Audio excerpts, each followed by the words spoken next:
Alrighty, everyone, welcome back to another episode of Antit's Garage. It's day 2 on the fire damaged C5 Corvette. Big things going on today. You can see we've got our new harness, well, new to us harness right there. That's going to be going in. Couple things we've got to do before we're able to put that harness in. First thing, I'm going to go ahead and get this bell housing off. You can see under here, you can see the clutch in there and everything. We've got to get this off. And then Bill, while I'm doing that, is going to be tackling this front subframe because we are actually going to drop the front subframe with the engine and everything down about 2 inches or so. So that way we'll have a lot better access to the harness, make it much easier to replace.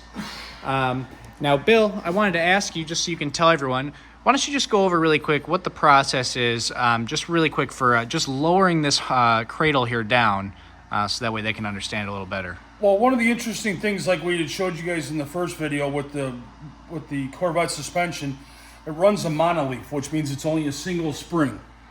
And it runs from the top of the lower control arm on one side to the top of the lower control arm on the other. And it literally does an arc. So the way GM has it set up for independent suspension and all the rest of the cars, you have McPherson struts and everything's individual. This is actually one spring that controls the front suspension on both sides. But what we do is we drop these 2 bolts on the subframe, these 2 on the sway bar. That allows us to get to the 21 millimeter bolts up here for the cradle. The funny thing is you can actually take all 4 of those bolts out and have them in your hand. The engine's still attached to the cradle. The cradle is no longer attached to the car. The monoleaf spring that's in here that controls the front suspension actually keeps everything up because the ball joints are still connected to the knuckles. So it literally will stay in here suspended.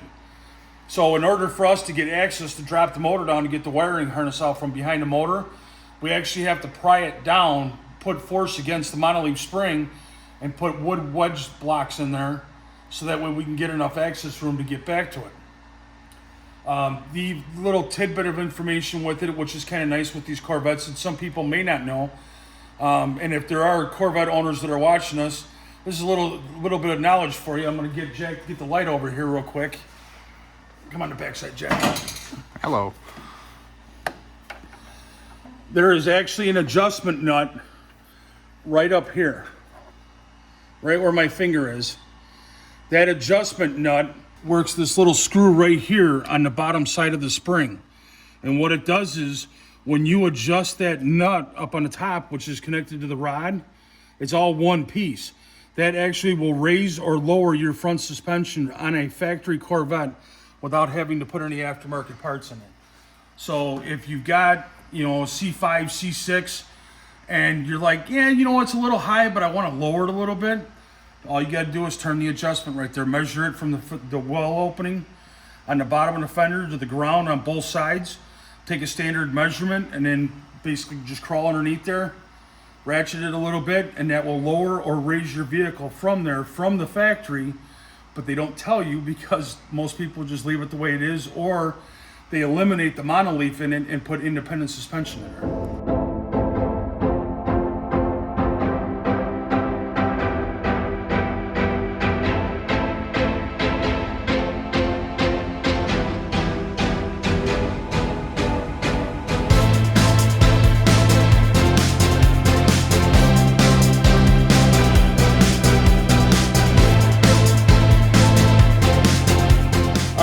Now we got the front down, we got the cradle down, Jack got the bell housing case off. Obviously with the wiring harness, we got to disconnect the PCM and everything else like that. We're going to get to that in a minute. We're going to show you up on the top view coming down, but the PCM is actually on the C5, C6, is behind the right front tire in the fender well. So the PCM normally sits right here, and then there's a trans control module that sits on top of that. That's all disconnected because this is all part of the engine wiring harness that we have to replace.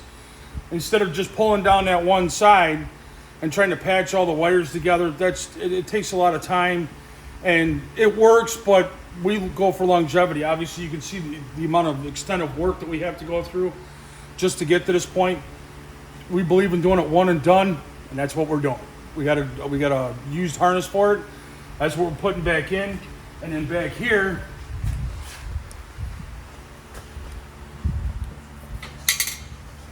you can begin to see where all the wires melted on the harness.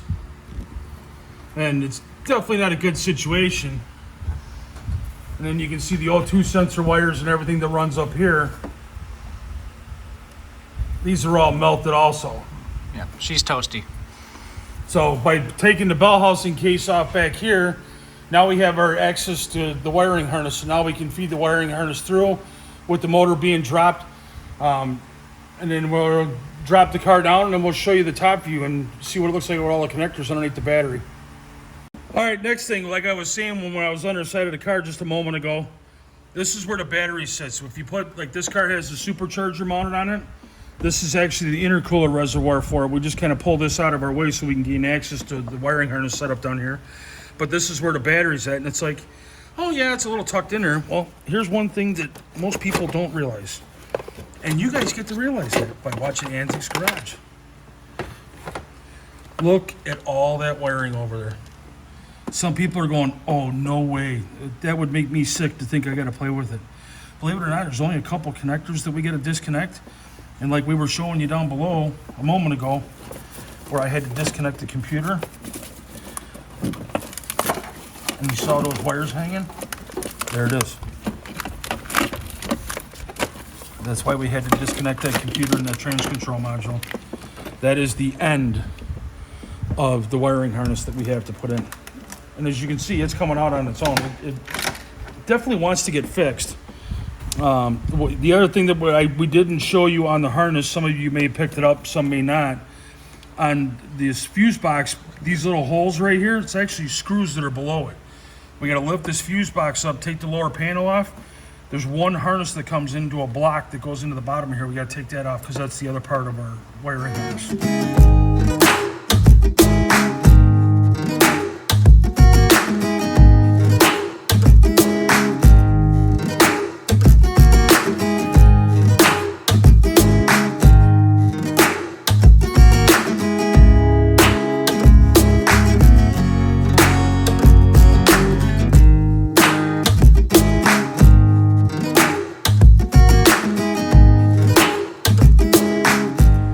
Alrighty, everyone, skipped ahead a little bit for you. We've got this harness. See, we're going to pull it out through the passenger side, kind of where the battery was in the previous clip.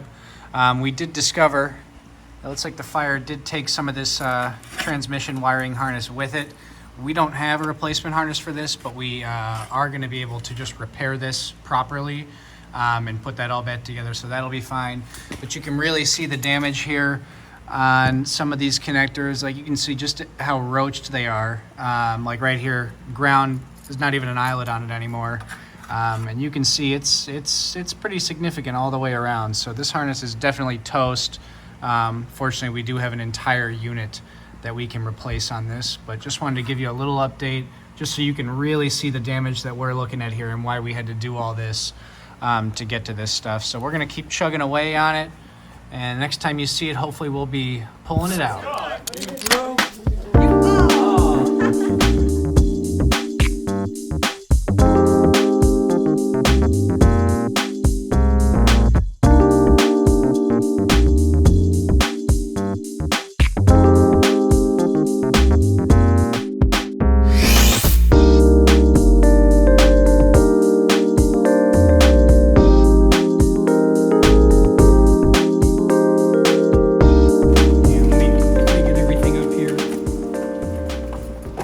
Got a monkey with it. So it's in a good line to come out.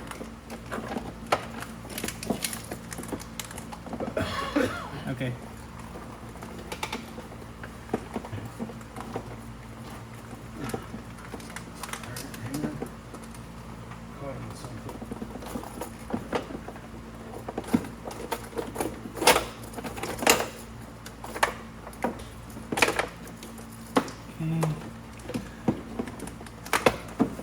Hang on, Mark, look. All right, go ahead.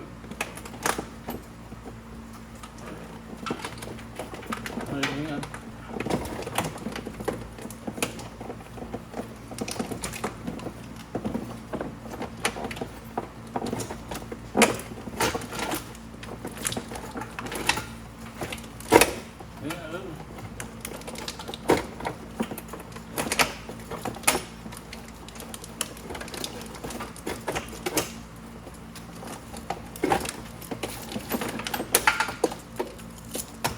like a glove. And now print out to harness and jack. Is it too late to get a divorce? Can I call off the wedding? Ink's still dry. Yeah. Now, I don't know about you guys, but I take one look at this, and this is an absolute mess to me. I mean, like, I know, like, here's your PCM, here's your fuse box right here. I know this is your passenger side, but Bill, thank God I got him, because he knows every single one of these, where they all go. So yeah, Jack was just quizzing me. I'm over here under the car, and he goes, "You know where all these go?" I said, "I know where every connector goes. I can name every part that goes on it." yeah. So thank God we got Corvette Bill here. We're gonna go ahead and get this put back in. And yeah. Okay, here's the beginning. Hang on, I'm trying to get this foam out of our way so we don't terrorize it, because we need it. We got more garbaggio on the eyeballs. Where is your PPE?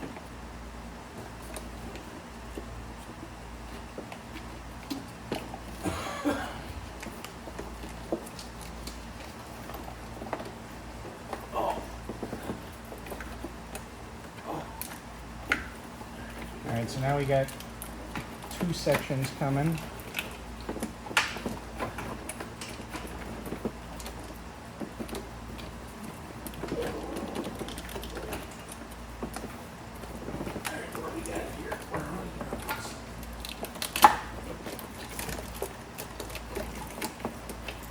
Feels like projectors.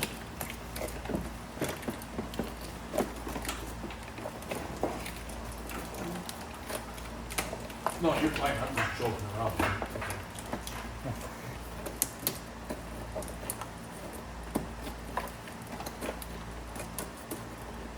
Yeah, it's the injector harness for the passenger side.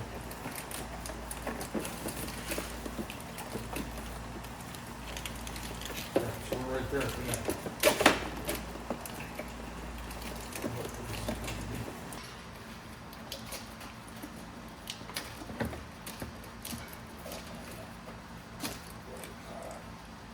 Alrighty everyone, you can see we've got our headers here. If you notice in the previous videos, this system is wrapped. One of the things we are going to do is we're going to wrap at least, probably about halfway down on these headers. The reason we're going to do that is because the source of the fire, when the clutch line went out, dripped down onto this lower part of the header, and that's what caught. So we're hoping with the wrap we're going to keep a lot of heat out of the engine bay, as well as also protecting. If anything ever happens again, we'll be able to mitigate that hopefully with the wrap. You will notice that I am wearing gloves. Header wrap is made out of fiberglass, and you definitely don't want that on your skin or else you'll be itching for the next 3 days. So definitely always wear your gloves. Let's get started. Alrighty everyone, so we've got our wrap just started here.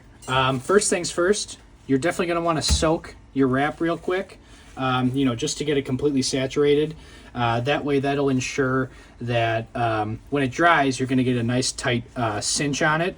So basically we're just going to start wrapping here, and you want to make sure that you're holding this thing tight when you're doing it, and just go ahead and wrap around. It's a little tough to get it started sometimes, just to get it really tight on there, but the tighter you can make it, the better. And usually I'll do like a 50% overlap on them. It is a little unfortunate when you're doing this. You got to kind of move your entire roll of wrap around. But just take your time with it. Make sure it's nice and tight. Make sure you're getting a good overlap. Keeping it tight so that way when you're wrapping it, it's not going to come loose. It's always good to keep your thumb on it. Keep your thumb on it just from where your last wrap was. That way you'll keep the tension when you're coming around with it. Alrighty everyone, so that's about it. I did run out of wrap. We only had 1 roll, so we're going to get some more, and we'll be sure to finish it up there, but no big deal. We're also going to get the right clamps for this. But this is roughly what it's going to look like. Again, you want to try to get as even of spacing as you can, and make sure it's, you're holding it real tight once you're wrapping it. But this is going to help keep a lot of heat out of the engine bay, and yeah, it's going to be nice. Now, while I was wrapping those headers, Bill's over here messing with our harness. How's it coming, Bill? Yeah, we're having a little fun. Harnesses have memory, so when you take them out and you go to put them back in, they have a certain way that they want to be fit back into that place.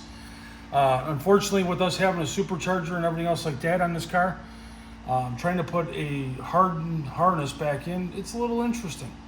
But it's got to be right. You got to make sure that you're not up against anything. You got grounds and stuff on the back that we'll be showing you. That they're hard to get to. Mm-hmm. And it's very, very interesting, but at the end, like I said, it's all nuts and bolts. Yeah, it's not for big gonzo hands like this. That's why we got Jack over here. His hands are a little smaller, and he gets in those tight spots a little easier for us. And one more thing, with the age of this car and with parts availability, we are restricted to used parts a lot of the time, right? Yes. Yeah. We got for just trying to source this harness alone itself, that was definitely a daunting task. We did find one that was in good shape.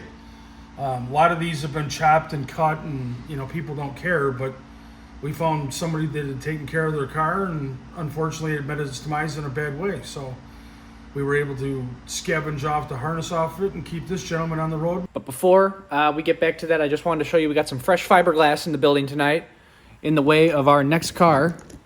This guy right here, nice little silver C5. Bill, what do we got on this one coming up? Well, Jack, like we said on the channel before, you never know what's here. Tonight we came in, we got a new project to work on. This is our next project after we get done with the fire car. We got to put some exhaust work into this, but we're not going to necessarily tell you what we're doing yet.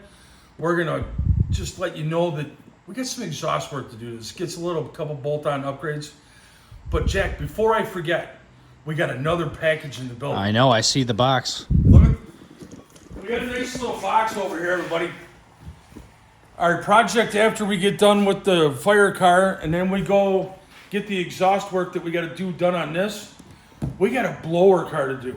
Yeah, blower car. Bolt-on, belt-driven turbo. Oh, it is so much fun. There's a lot of stuff that's got to come apart. Not as bad as the fire car, but there's quite a bit of stuff that's going to have to come apart to do this. And the nice thing about these things, it's like 150 to 175 horse bolt-on. But back on the fire car for tonight, though, you can see, I can try to show you up under here. We've got this harness. It's a little hard to see, but I promise you, it's up there. See our connectors for the ECU and everything right there. We've got our torque tube here. That's going to be going back up. Yeah, I already got the throw-up bearing on it. The master cylinder and slave cylinder is already set and ready to get put back in. Mm-hmm. So you can see how we did this really quick. I realized I never showed you guys, so we dropped this cradle down. You just shove some wood in there, and it'll give you an extra inch and a half or so. It makes it a whole lot easier to get this harness in. And like we were saying before, remember how I told you could take the bolts out? That piece of wood, because of the monoleaf suspension that's in here, this is actually the cradle bolt. Most cars have 4 of them. This car's got 4 in the front. I can walk around all 4 corners and take them off, hold them in my hand. And because of that monoleaf front coil spring, or leaf spring, that will actually hold the motor and everything up in there.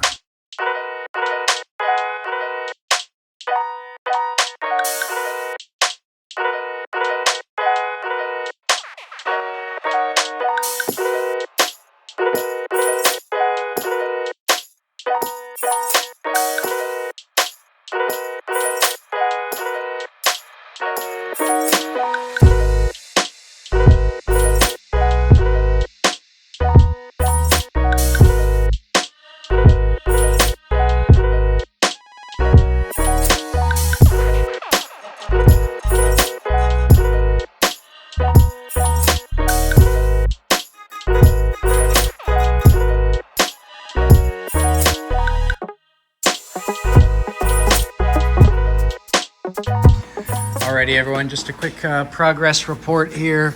These headers are just sitting in there loose. I had to put them in first, especially on this side. A little hard to see, but we had to get that starter in there. You see it's right up in there. Now these long tubes are a real tight fit in this car, especially just getting them in, clearing the harness and everything. But they're in there. Now it's time for this big long piece here.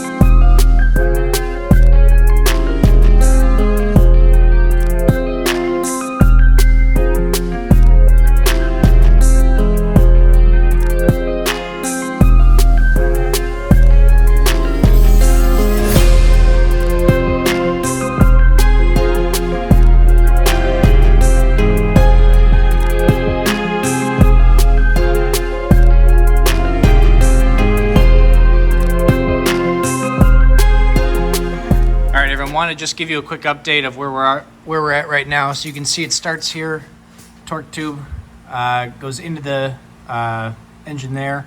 It's, what is it, 5 bolts right there? Yeah, 5 bolts right there. Okay, see it runs along here.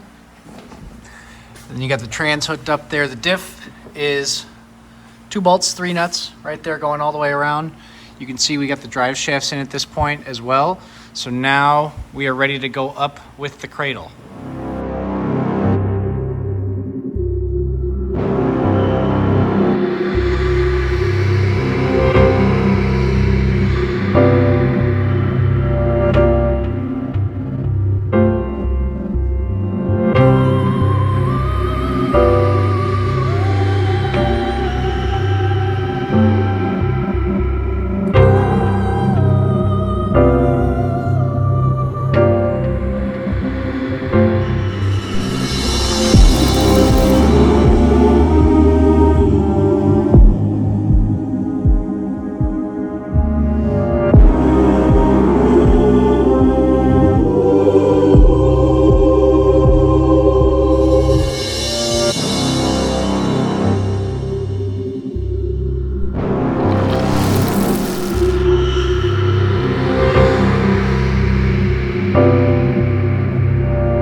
Alrighty, everyone, we got this rear end pretty much all buttoned up. You can see all this connected here. Bill, what's your little internal checklist you go through here on the rear end of these cars? Well, we know that we took the subframe down. We knew we took the tie rods off. We knew we took the ball joints off. So basically, we go back through everything that we took off. We do a double check on it to make sure it's tight, make sure everything's torqued down, make sure nothing's rubbing. Before we take this thing out for a drive, we are going to lower it down on the ground, crawl underneath it on the creeper, just to make sure that, you know, do a final check on it and make sure nothing's rubbing and touching. Yeah, so looking pretty good. You can see we've got all these all these connectors back in place. There's a couple up here, hard to see, hard to get to. Also wanted to say a big thank you from Door County Sunglasses Company. They gave us some cool t-shirts and some drink koozies. Thank you. Alrighty, everyone. You just saw, so we got the back half of this car all buttoned up, so everything's up in there. Today's mission, we got to get this car rolling at the very least, because we've got to get that car on the lift. We've got a dyno appointment for it next week, so we got to make sure that's ready for that. Goal for this week, super quick, we're just going to get the computer all buttoned up, this harness and everything like that, get the headers hooked up, hopefully maybe the exhaust if we get there. Have to put the shifter in as well. But yeah, so like I said, goal is to get it rolling for tonight, so let's get to it.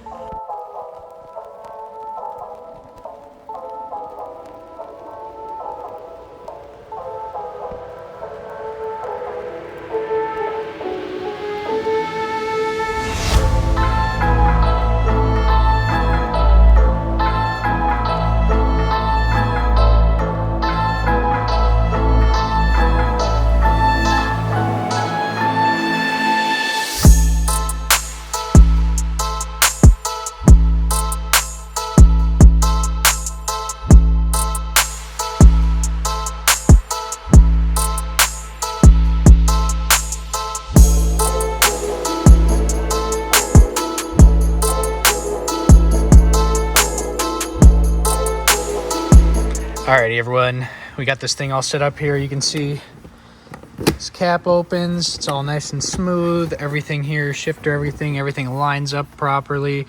Pro tip though, this shifter, that one bolt that's down there, that's got that, it looks like a brass collar, but it's like some cheap pot metal that connects the shifter to the linkage that goes back to the trans. It's very fragile, so be very careful, be mindful. It can break easily if you don't get it lined up perfectly. There's a little notch in the shaft for the shifter, so you got to make sure you line that up because it's like a clip like this. So just be careful about that. But yeah, inside is all back together here. All right, we're gonna check in with Bill though. While I was doing that, he's getting this all set up. Bill, any comments on what you're doing here? Any tech tips? Anything important? There's a whole mess going on down here. Yeah, I put the fuse box back together, hooked up the initializing Wire for the fuel pump that goes to the boost control module for the booster pump right here. Got that hooked up. Battery tray's about ready to go back in. Now we're going to go up. I got to hook up the PCM, hook up the vacuum line, get the trans control module, the ECM back in, get the right front fender corner back in. And it's one of those places where I was like, yeah, there's a lot of wires. If Jack pans down here, these two connectors here control the ECM. This is where the connectors are out of that harness. Obviously, we had to take some wires out of it to fix some other stuff, but this just gives you an idea. Next time you take your car into the auto shop and they're like, oh yeah, we gotta start tracing down some wires. This is kind of the stuff that you see. These wires are tiny, they go into harnesses, and you end up opening the harnesses and everything else trying to find shorts or reason why stuff isn't working. So now you get a better idea how thin this little wire is and how much you got to do to actually get into it.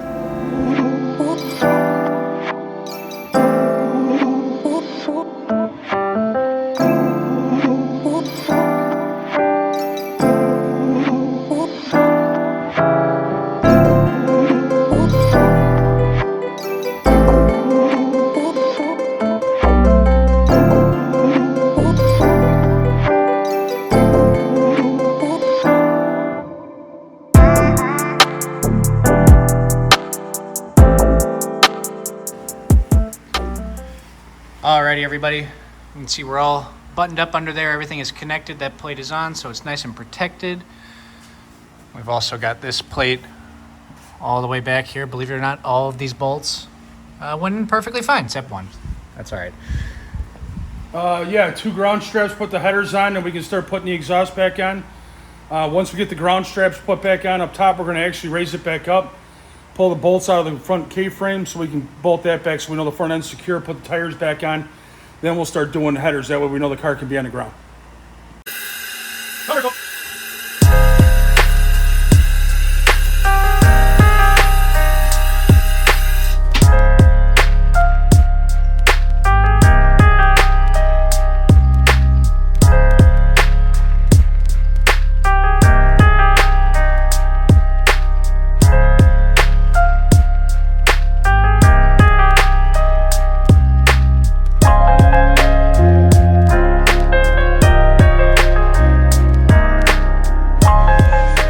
We got our grounds in. You can see where it comes in handy being able to drop this block down a little bit. So you can see the one right there. And then there's one more. Let's see if you can see it at all. My finger's on it. Right there. Way back. Oh, there it is.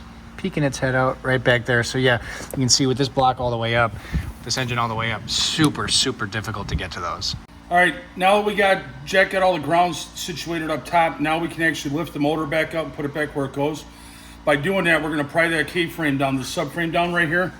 Take our bolts out, tighten our bolts, like I was telling you before. They just sit on there just so as an added security. But we just got to pull this down a little bit, pull the bolts out. That'll allow the subframe to go back up, tighten those down, put the sway bar back in and mount it, and then we'll get the front tires back on it, drop it down. Then we can start putting our exhaust back on, our manifolds, getting that all back together again, get the battery tray back in, and then we're going to be on to the point where we can charge the battery up in this thing, hook it up, and see how it goes from there.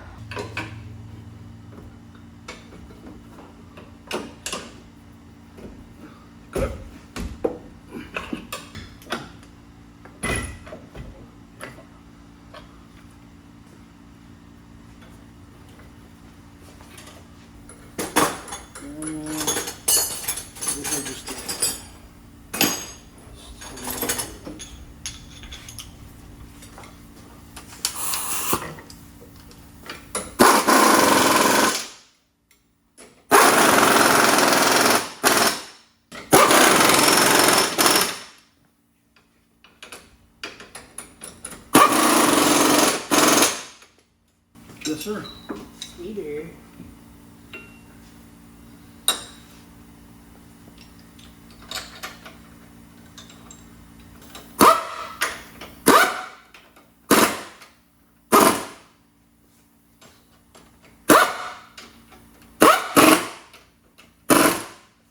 Bunch of polish on these wheels. It also got onto the calipers. and the rotors as well. So we're just trying to get as much of that off as we can, just so it's not there anymore. Just doesn't look right to us. Yeah, it does not look right. And these calipers are actually really nice looking. There's no chips in them.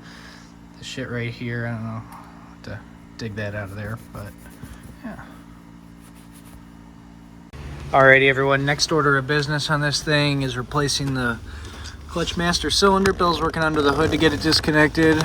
And then what I've got to do, let's see if I can find it for you. This clip right here, this little black clip right there. Got to take that off so I can get this shaft off here, so we can pull the master cylinder out through the firewall there. And once you get everything disconnected up front, pretty simple. It's a little tough because it's way down in there, but you just got to twist it and it'll pull right out. Well, twist it and you got to feed it a little bit too. Yeah. And it goes in through the firewall and connects to the clutch pedal, and there's a pin on the clutch pedal that it connects to. It's being a little bit more difficulty because this thing has got a lot of aftermarket wiring that's been added, and it's kind of getting in the way of getting it out. Okay, then just as easy as it comes out, we're just going to slide the new one in, get it hooked up to the pedal, and we should be all set.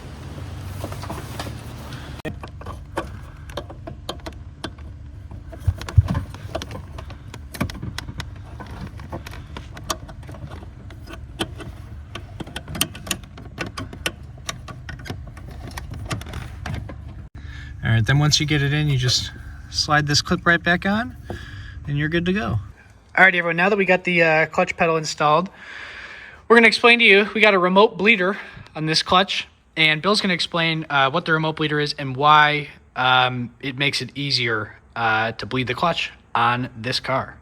Actually, it's two things. The one thing we didn't put in there is when you buy the clutch master for this car or these Corvettes, do yourself a favor, like we were talking about with the jet hot coating with the headers. You can get these clutch masters already pre-bled, so that way you just install and click the connector together that's underneath, and that ties it into the clutch. But with the remote bleeder, anybody that's put a clutch in a Corvette, or if you've even played around with it, you know that trying to get to that bleeder on that slave at the top of that tube, it's not easy. So by putting a remote bleeder in, you extend that bleeder up to here. So now instead of trying to crawl underneath the car, get up underneath the top of the tunnel and try to open that bleeder, you got it right here. So you can monitor your fluid level. We're going to open this bleeder up because we know the master was already pre-bled based on the assembly that we got together. Got it all together. We've already done a gravity bleed on it to get most of the air out of it. Now we'll hook up a vacuum bleeder to it. Make sure there's no air in the system, and then we'll go inside. Jack will be inside the car pumping the clutch pedal a couple times slow with his hand. And then I'll open up the bleeder. We'll ensure that we got no air in the system, and then we can move on to the next step, which is putting the battery in here and turning the key, making some fire.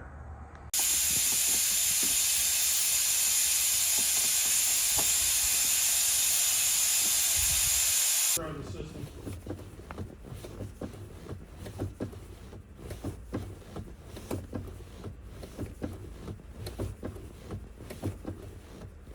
And just like that, clutch is done. Okay, we were talking about the remote bleeder up top. Me and Jack were talking about it. We're like, people are going to want to know what this looks like. So Jack, if you bring the camera over here, we can kind of give them a sneak peek up here. In between the headers, this is the front bell housing. That's the torque tube. The throwout bearing sits right in there. That's where the slave cylinder is. So in order to get it, you have to get up on top of here. Well, the way it's set up from the factory is when you put it in, you got your bolts that hold it in. You have the supply line, then you have the bleeder. Well, the bleeder is just a little stick about that long. Trying to get your hands up there with the header and everything in place, not going to happen. We'd have to do that before we put the headers in. We'd have to have the rest of the power line put up. And it's just, it's a nightmare. It really is a nightmare. When you get into the race applications, you take all that stuff down. Do yourself a favor and put a remote bleeder in. You will be thankful later on when you got to bleed the clutch. All right, everyone, this car hasn't ran in quite a while, so we are just checking all these fuses to make sure that they work. That way, if we have a problem, we'll know about it before we try to start the car. Okay, and the next fuse panel is under the passenger, in the passenger footwell behind a little panel. And we're gonna do the same exact thing. Some of these are engine on, so they won't always light up, but we're just checking what we can right here. No start. All right, take 2. Nothing? Nothing. All right. Uh-oh.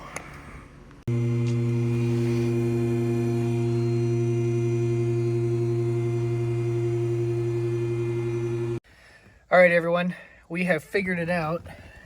You can see that little kind of block. It's really tough to see on the firewall.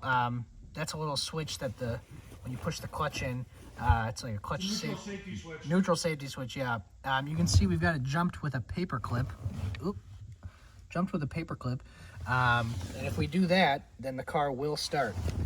So that means that switch down there on the firewall is bad.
Alrighty, everyone. As you can see, our C5 fire-damaged Corvette is done. We'll be honest with you, in the very beginning when this car came to us, we did not know if it was going to be saved or not. As you can see, there's a lot of work that had to go in to getting this thing back in tip-top shape. So fortunately, though, we were able to save it. She will live to see another day and hopefully many more years. The only thing that's left, we're going to give it a much-needed bath, polish up the wheels, clean all the carbon fiber on the engine bay, everything else in the engine, give it a nice detail, and she'll be off to her home. Yeah, here at Antics Garage, powered by HP Performance, we saved another one. We brought it back to life. It's back on the road, running, driving. Starts up, runs, no check engine lights, no issues. Driving really well. You'll see in the videos that me and Jack took it out for a drive and kind of put it through its paces, make sure we weren't going to have any issues. We don't want the customer to have any more issues. And we always, like I said before, we always try to do one and done, make sure the customer's happy and there's no more issues. Yep. So if you guys like this video, please feel free to leave a like, leave a comment, hit that subscribe button while you're there. It only takes you 2 seconds. We have so much more coming, it's not even funny. And it really does help us out a lot, and we seriously do appreciate it. And we appreciate each and every one of you watching. But from both of us here at Antics Garage, we'll see you next time.